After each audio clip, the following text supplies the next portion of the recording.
c'est... Attends. Hop, il faut que je centre. Alors il faudra simplement mettre une vue sur ça et sur ça. Voilà.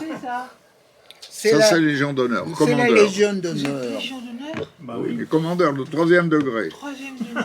Il y a... Félicitations. Vous savez ce que c'est? Vous êtes le premier que je rencontre. Ah, voyez. Bravo, hein. Et c'est une chose en effet pas ordinaire. Pas ordinaire, non. Non. Non. Mais vous êtes pas Et je ne sais ordinaire, pas... j'ai reçu un jour la notification. Je ne sais pas qui m'a proposé. Pourquoi j'ai rendu des services? C'est qu'on a rendu des services éminents pour avoir ça. Parce qu'il y a un statut pour la Légion Ouais, il y a un d'honneur. statut. Statut éminent. Qu'est-ce que j'ai fait d'éminent? Je pense que j'ai fait connaître la francophonie, la langue française dans beaucoup de pays étrangers. Voilà mon éminence. Ah non. Non, on ne va pas filmer ça quand même. C'est Allez, pas venez plus. dans la Moi, je Légion suis d'honneur. gourmand. Oui, bah, J'ai je pas sais. de Légion d'honneur. Il est gourmand en plus. Oui. En plus, je suis gourmand. En plus, il est gourmand. Ah oui, vous avez mangé des chamois avec carapace. Il y a pas mal. Mais Non, mais c'est un livre, lui vivant. c'est là qu'il faut faire un Oui, vous êtes une petite entrevue.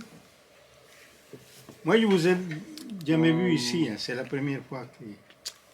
Venez de temps en Ah, temps. c'est quelqu'un, un jour ça viendra. Je suis assez immodeste Oui. pour penser que tout ce que j'ai fait, là, il y en a, je viens d'en dire un centième, même pas, intéressera un jour un étudiant. Je pense que on fera une thèse sur moi un jour ou l'autre. Oui, sûrement. Oui. Sans être... Mais lui aussi, c'est un personnage. Hein. Là où il y en a deux. Ah, bon. Il est modeste aussi, comme vous.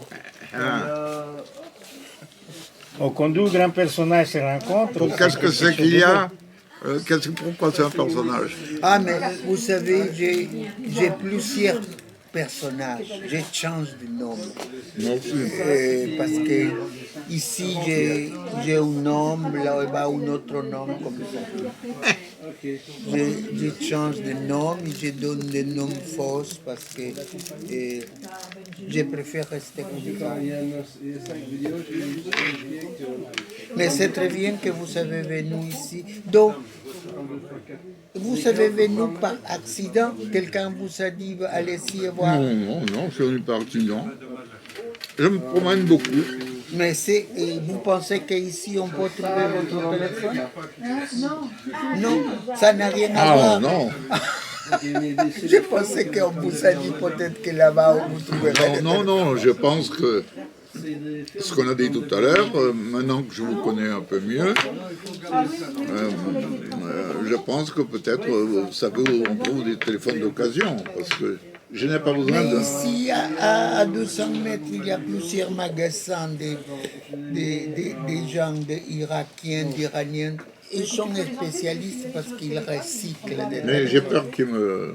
Mais le mieux, pour avoir un bon téléphone, il faut aller dans une agence officielle. Par exemple, moi, je suis dans une agence qu'il y a des assurances. Sinon, vous pouvez toujours avoir des problèmes. Mais quand même, il faut plus prêter votre téléphone. Déjà deux, c'est suffisant. Oui, non, mais c'est là je ferai... Il est rare que je me fasse savoir deux fois. Mais pourquoi vous avez prêté? Ça suffit de dire je suis désolé, mais je n'ai plus de batterie. C'est comme ça qu'on répond. C'est ça qu'on répond. On vous demande je suis désolé, mais je n'ai plus de batterie. Ah oui. Alors mais, que personne ne va oui, vous demander moi, parce que si vous n'avez pas de batterie, ça ne marche pas. Oui, bien sûr. Mais parce que j'ai...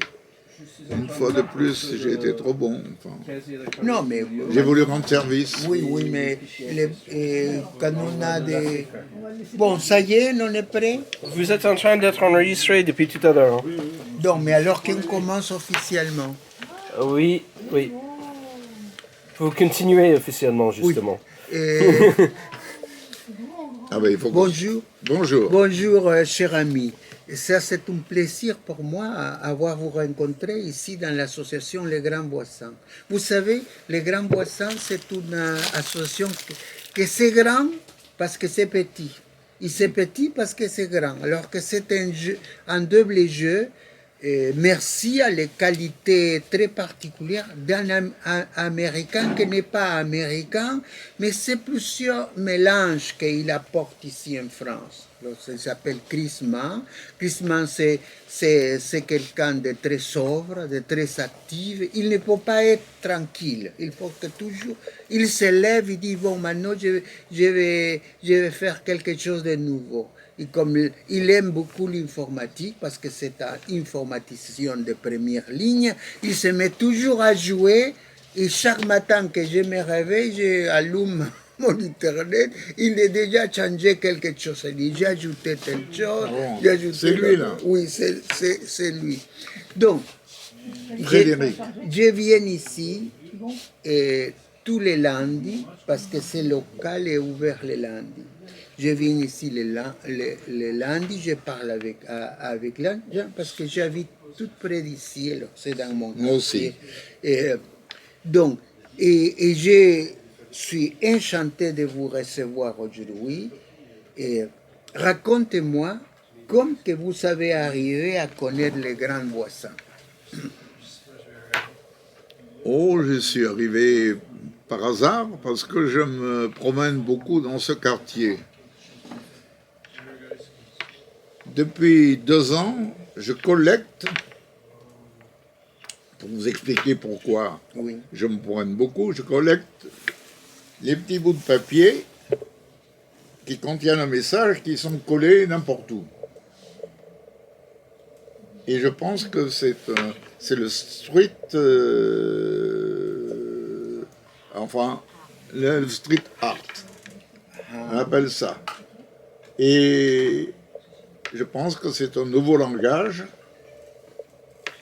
Et comme c'est nouveau, que c'est un langage, ça m'intéresse beaucoup. Et donc, je tourne un peu partout et je suis entré là. Et on m'a dit, asseyez-vous, je vous en prie, vous voulez un café?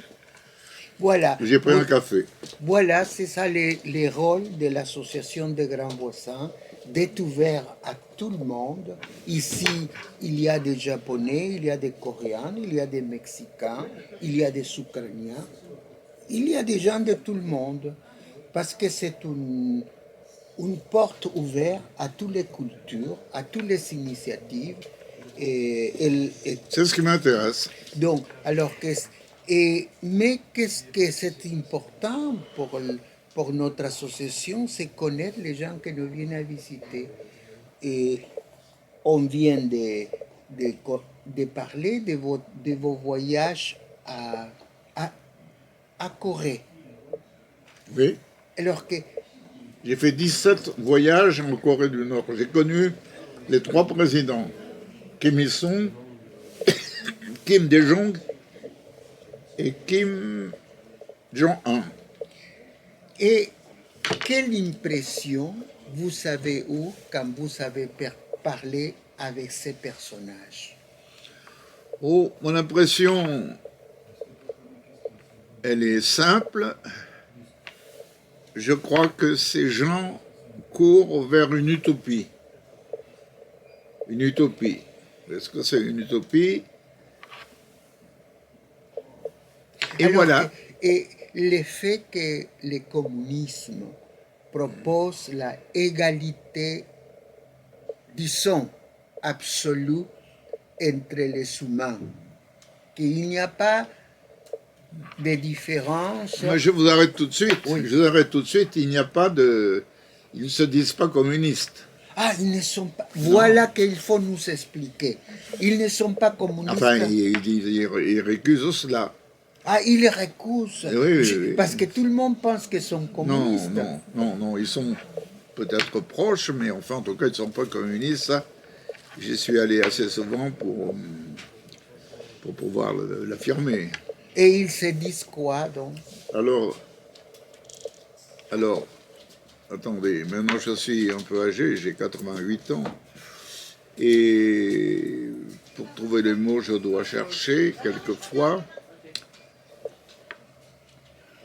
Est-ce qu'ils se considèrent des autorités supérieures, des leaders maximum? Ah non, pas du tout. Ah, pas non plus. Non. Parce qu'on les dit leader suprême, Ah oui, président absolu. Oui, non, non, non, je pense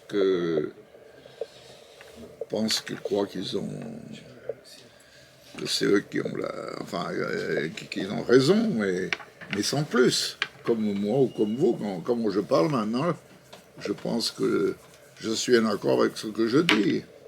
Donc, comme c'est une dynastie, parce que c'est le grand-père, Oui. le père et le fils maintenant, Absolument. c'est presque une dynastie royale.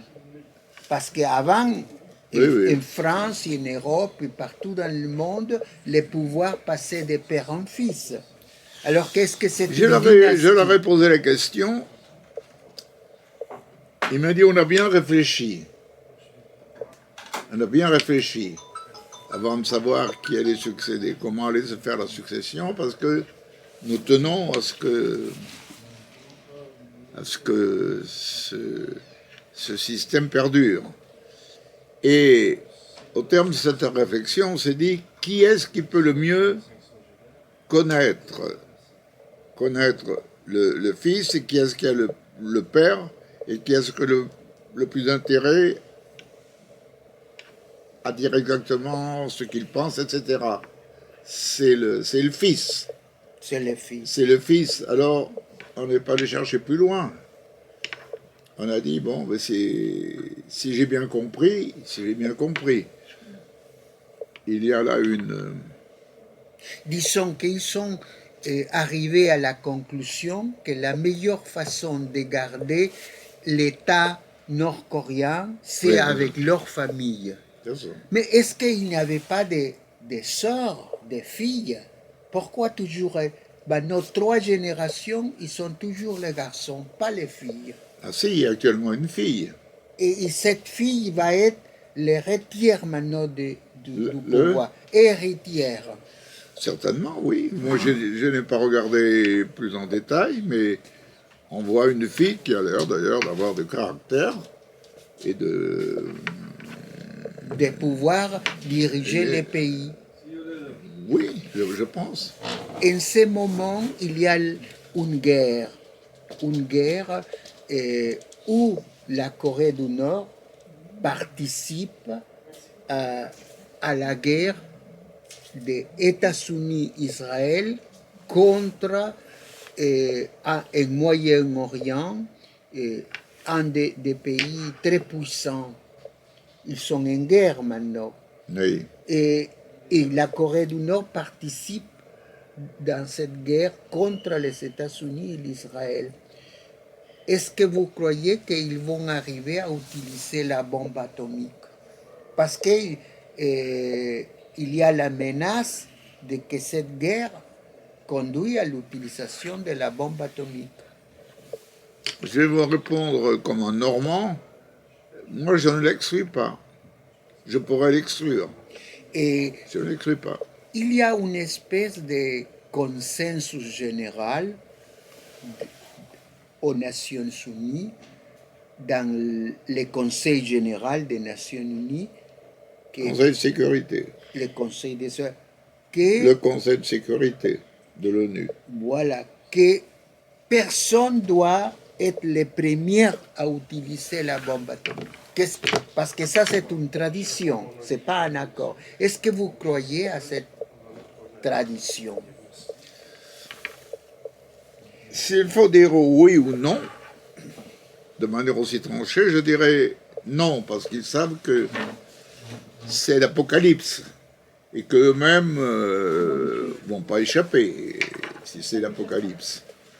Mais vous savez que maintenant, on arrive à trouver un éclatement du noyau atomique, parce que c'est ça la bombe atomique. La bombe atomique fait séparer les neutrons, les protons de l'uranium.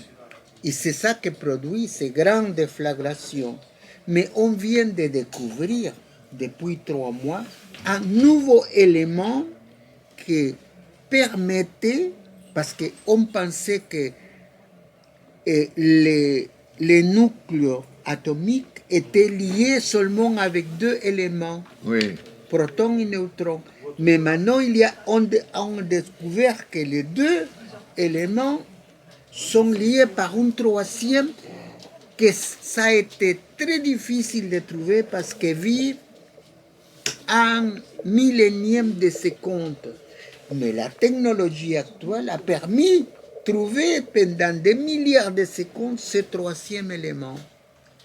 Et dans les premières expériences qu'ils ont faites, ils ont la possibilité d'avoir une bombe qui ne sera pas atomique, subatomique, plus petite que les atomes, qui a la capacité de détruire les cellules végétales, animales,